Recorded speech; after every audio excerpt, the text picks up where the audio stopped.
and how to lose, and how to choose. Today I have, again, Lieutenant Deputy Chief, oh my gosh, I skipped. Lieutenant Deputy Chief Brad Vail. Deputy Chief Brad Vail. Okay, that sounds better.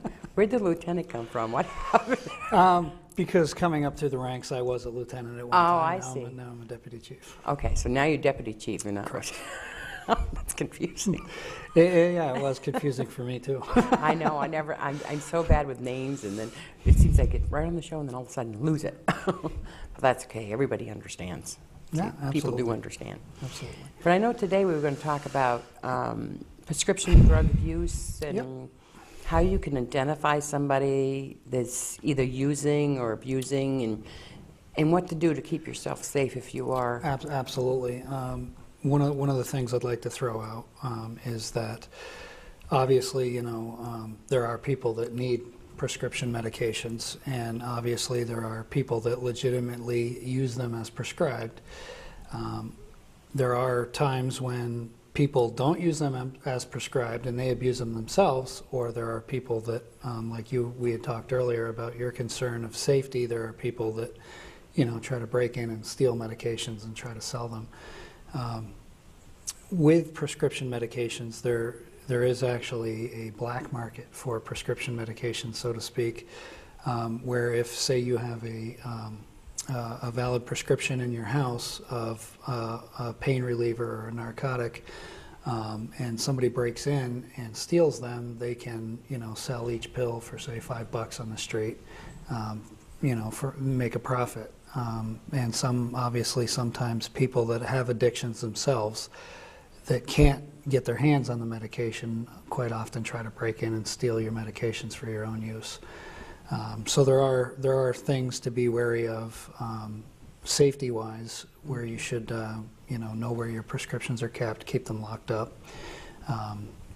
Sometimes, a lot of the times in a caregiving role, is where things can go awry as well. If there's somebody taking care of another person, be it elderly or anybody that needs assistance, where they control the medication, one, you have to be wary of the caregiver. Not saying, that caregivers always do that, but there are elements in society that do become caregivers and ultimately cross that line and break the trust with the person they're caring for and start stealing their own medications. In those circumstances, it would be good, if there is any family, to have the family of the person that's having the care given to, keep track of things and, keep sure up nothing on comes up. right, keep up on what's going on, what's prescribed, the routine, what their prescription, times are supposed to be, and how many pills and whatnot. And it's often I think that people also can doctor shop. They can go from doctor to doctor, and then to drugstore to drugstore. Right, absolutely. And, that's confusing to me too. I mean, how can they? One of the things that the law enforcement community is working on, it was predominant last year, and now that the legislative session has ended, I think it's kind of in limbo, but it may have gotten attached to another bill. I'm not quite certain. There was an element where we had wanted access to a prescription drug database for that exact problem. And understandably, I know that there were certain concerns about having police, given the ability to go into this database and look. It wasn't any ill intent on our part to want to do that. It was just to combat doctor shopping and see if you have a problem in your community.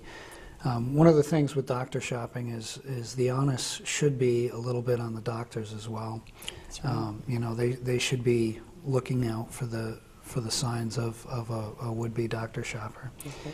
And for the most part they do, but there are some times that it gets through. You have the other side of that is that prescriptions, it is a business.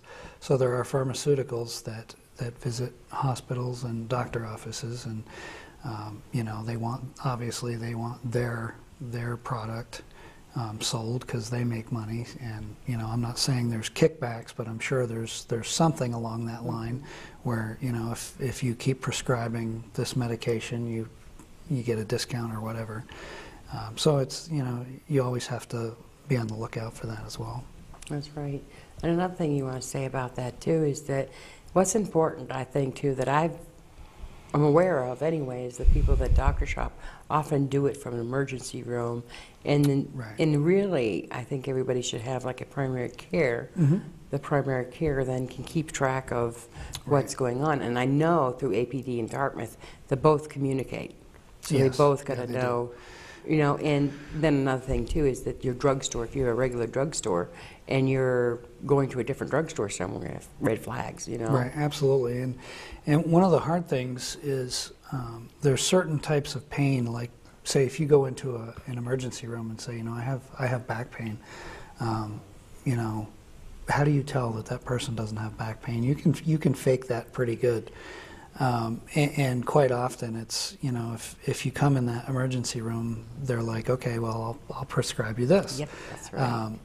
So obviously there should be that flag system where if that right. person keeps coming in, hopefully they put a stop to that. Yeah, and I just think that part is just so important, because there are people, like you said, that do that visit the emergency rooms or even go to different hospitals or whatever to doc. And I think that's what the idea of the primary care is coming from. Mm-hmm. By having a primary care, the use of the emergency room isn't as much, but then also they're more aware of what that patient Right. needs are, and if they have any is sort of problems. the one problem that comes into play there is there are a lot of people that don't have a primary care physician. That's it. They need it. Be it they don't have the health insurance, or be it they just they don't use primary care. They only go to a hospital if they need Right. assistance. But I think everybody should have a primary care, because there's so much that you should, Yeah. you should be. You can't force that onto somebody, though. No, but I mean, if you look at it realistically, I mean, there's regular checkups that you need, and, Right. blood work every 6 months or whatever, there's a lot of needs that I don't think people are seeing.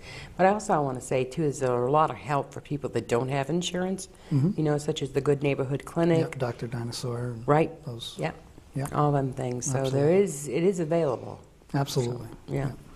But getting back to the prescription drug abuse in Hartford, this area here, what's some of the things that people here can be aware of that may help as far as noticing what's happening, whether it's somebody's stealing somebody else's medication? What should they do if somebody tells them that they're doing that, so on and so forth? Well, obviously, if somebody suspects that somebody's stealing a medication, it should be reported. And if it's within a health facility, it should be reported to the superiors of that health facility. If it's a residence, it should be reported to us at the police department, and we can look into it. Some of the things to look out for are obviously when you get prescriptions, they're in the prescription bottles, and it is actually a law that the medicine has to be in approved containers. A lot of people don't realize that, so a lot of people will take their medications and unconsciously or unknowingly will, put them in some kind of other dispensary, because it's easier to take with them. Yeah. But if you get pulled over and you have prescription meds, but they're not in a prescription bottle, it's actually illegal. So that does come into play there, and that's one of the things that folks can look out for. If you start seeing, folks that are with prescription medications that don't have the bottle to accompany them, or one of the major telltale signs, and we come across it a lot when in our traffic stops, is you'll pull somebody over and they'll have a prescription bottle and it's not their name on the bottle. Red flag. It's a red flag, and that doesn't mean that they stole it. They could have been given it. They could have, there's a lot of other things that go with that. But that is a telltale sign that they may be abusing it, because they can't get it themselves. They've been shut down by doctor shopping or whatever, so they have to seek alternative ways to obtain the medication. There's some clinical indicators you can look for with you know, if you suspect somebody's abusing drugs as well, be it prescription or illicit, you know, changes in mood, changes in behavior, being withdrawn, you know, changes in appearance, you know, those are all signs that can lead, you know, one to believe that something's going on. And it would be, you know, good to, I would encourage a dialogue, you know, if you have a friend or a family member that you suspect. You know, the ultimate goal is to get the person help. So. And that's another touchy subject too. What if, like, your children or your grandchildren or somebody you really, really care about has come and you've missed your medicine and you want to, you know, you want to approach them, but you're afraid to, or you don't want to report them because they are so close to you. What's some of the things that people can do about that? Well, again, you know, it's hard when you accuse somebody of something and they react, you know, they may react in a harsh way, especially if it's not true, because there are some common practices that, you know, could be one thing, but it could be another. So you want to make sure you have your facts straight. But again, you know, I would encourage the dialogue, and the ultimate goal is, if there is a problem, to get the person help. So, you know, I would come at it of approach when you're speaking to the people that, you know, you're trying to help them, and you've noticed that these things are happening, or whatever, their appearances have changed, and when you bring that up, you know, again, even if they deny it or they react in a negative way, at least they know now that you know. That you know. So, right. you know that may put a stop to it, at least with that person and the other person involved. They may again seek alternate ways to try to obtain that medication, but at least you may have gotten that first step taken. And I think too, if people think about it too, is it's a way to show that you really care and you really love about this person, right. And you know, being that maybe this person will just, you know, be able to get help. But then again, not always, but sometimes they are able to, and it's just, you know, I just think it's really good that we do have those options out there. Right, and sometimes, you know, the people are just, they just need the help, and they're looking for that help. Other they times, just don't know how out yeah, absolutely. Other times they may, you know, sometimes it may help, and they just need to hit rock bottom themselves before they realize that they need the help. And you know, it's a lengthy process, and whatever step on the ladder, you know, they're at. Another thing I wanted to talk while we were talking about too is informing the police about somebody that has stolen something from you, some drugs or you know, prescriptions or whatever. How would you? I mean, how do you do that?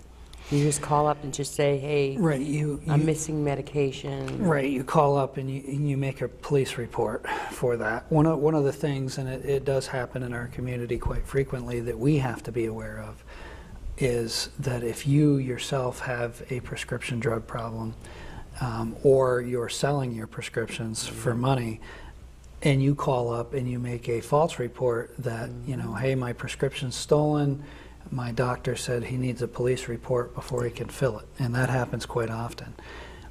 One of the things that we try to do there is that we get in touch with the doctor, and we'll say, you know, we suspect that maybe the prescription medicine wasn't stolen, they may be abusing it, or that, you know, they may have sold it. So, you know, we try to bring the doctor into the process, so that they don't just say, oh yeah, just give me a police report and I'll replace it. Because if you say had, you know, a bottle with 60 pills in it, and 2 days later you say it got stolen, you're getting another 60.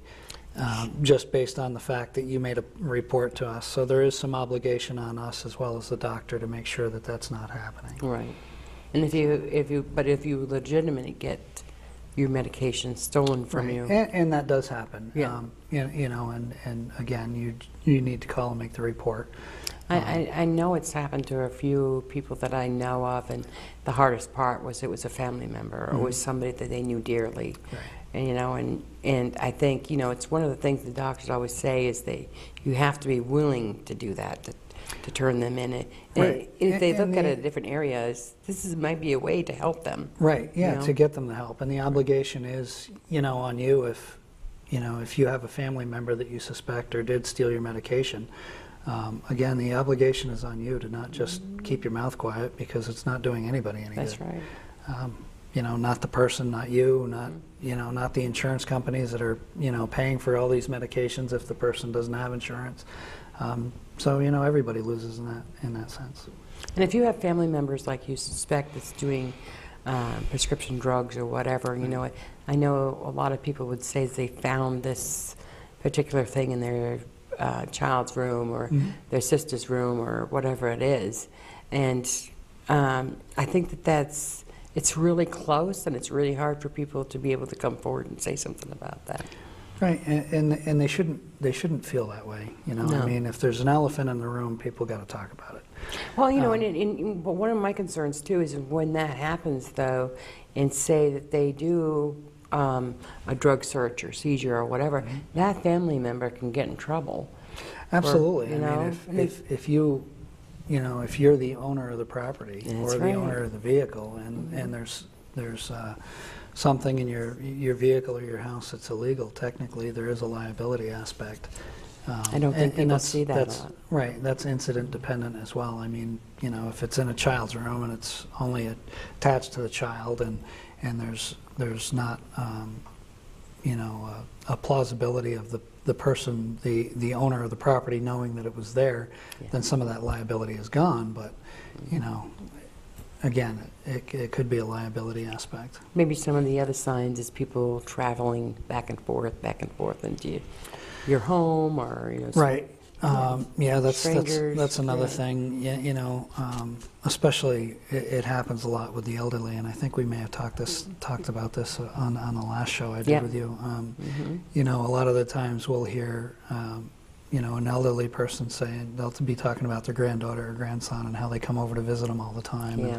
And, we just politely try to tell them, get that dialogue going, and ask them if they have any medications that they leave out, and change the behavior and see that, just perchance, if you take all your medications, lock them up in a lockbox, put it somewhere different, see if your grandchild still comes over and visits, or if they're actually, maybe there for, an ill intent and trying And to nobody steal your wants to medication. believe that about their Right. children and their grandchildren. And it's sad. It does happen, though. It is sad, but Yeah. you're right. It does happen quite often. And, it's just that people don't want to. They don't want to be the first one to say something, I guess, maybe. Right. Right. But is again, hard. everybody has an obligation. That's right. Yeah. There's no win-win. And you got to be the first to speak up. Then you got to be the first to speak up. That's it. Yeah. And it's just so important. Just people I don't think they realize how important that is, not only for themselves, but also from maybe the person that's actually taking Right. the medication, because they could have addiction issues, and this is one step where they could get help, or they won't. And I'd like to also talk about and bring up the other problem that we see with prescription medications is the whole driving piece with prescription medications.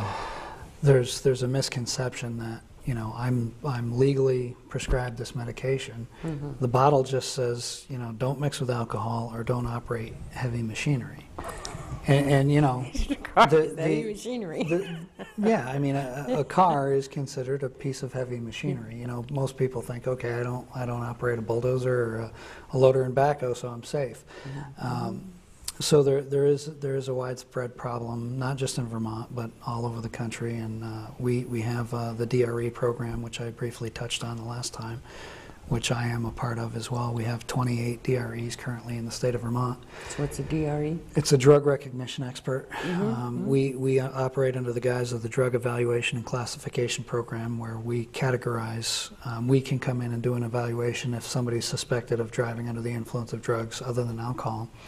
We'll come in and do an evaluation and try to categorize what classification of drug it is. We operate under 7 categories. And in that, though, quite often you have that person that says, I'm legally prescribed the drugs, and they just, it's not that there was ill intent, they're just not aware that, you know, it may be affecting them. So if they do get stopped for whatever the reason being, and they're found to be under the influence, you know, yeah, there are some ramifications, but at least, you know, you're getting that person off the road and you're making it a safer road, safer community. As well, there are people that are prescribed medications that the doctor that prescribes them, they operate under the principle of, you know, they have a chart and it talks about the reactions and it talks about, you know, you can't mix this drug with that drug, but there's, you know, there's always that unknown, you know, you may react differently to a certain medication as I would say. So if you're, you know, you come in and you have whatever the ailment and the doctor gives you a prescription, he doesn't know how that's going to affect you 100% of the time.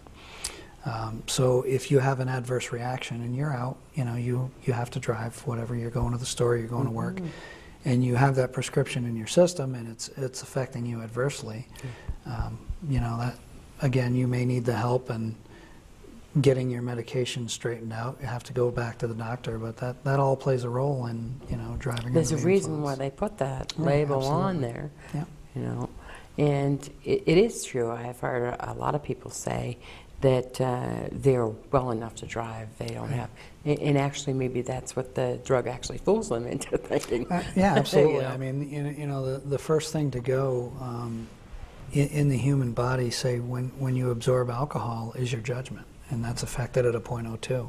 Yeah. And there's no delineation really as to, you know, if you take 2 pills of such and such a prescription, at what level would you be intoxicated? You know, like it's easy with the alcohol to say, oh, you're a 0.03% BAC, but with the prescription, there's no delineation between levels. You know, I mean, obviously in the blood samples, it's broken down into nanograms and milligrams, and but there's really no delineation as to the intoxication factor of it. And it's just so important. Another thing I want to, since we're talking about prescription drugs and whatever, is that people, when they see people that are driving all over the road, immediately should report that. Because it's a safety issue, not just for them, but for the driver, for the people walking down the street, for you know, whatever. So if you knowingly know somebody, it's so important. If you know somebody that's going to get in that car, you know, and I think the best, this is what I've done myself too, is when I see somebody get in the car drunk, I say, if you turn on that key, I'm going to call the police. Right.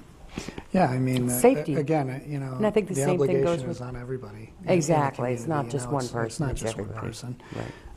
So, you know, in that aspect, if you know or have a loved one that is on medications or, you know, even alcohol, if they're going to be driving, you know, and you suspect they're incapable of driving, you know, you have the obligation to either try to stop that, or if you can't stop that, at least notify somebody about it. Because that is a judgment call. Absolutely. That they're not often aware Yeah, that absolutely. they can't. Yeah, absolutely. And with prescription medications, it quite often that they're not aware of the fact that it may be affecting them. So do you think that we can do more shows about this where we can educate more people, and maybe at some point some people would like to get together and maybe ask you questions? I think that would be awesome. And I know that you have offered that if anybody had any questions about this show or things that you've said on this show, that they could absolutely call you and ask for you. Yep, sure, no problem. I think that'd be great. Yeah, And education is a big piece. It's key. Yeah. You know, in any subject, education is the key. Well, I'm just so glad that you came and talked about prescription drugs, and we've talked about roundabout what police do, and we have a lot more that we're going to go through and, you know, and pick through. And I want to encourage anybody out there that maybe have an idea that they would like to see you talk about here on the show and discuss, to give me a call at 295-0997. You can also call CATV. They're really good too. They can get connected with us too. And the number at CATV is 295-6688. So, you know, I just want to thank you very much. This is the first step, well, actually the second one, because this is the second show you've done. Second one. So we're going to be working on a third one, and so on and so forth. I just think it's so important. Good. And I want to thank you so much for coming to do that for us. I enjoy it. And we will Okay. see you on the next show. Okay, thank you. So anyway, this is Linda Carbonneau, and we'll see you next time on Walking Through Life. Bye-bye. Walking through this life of mine, well, it's teaching me so many things, like how to love and how to lose and how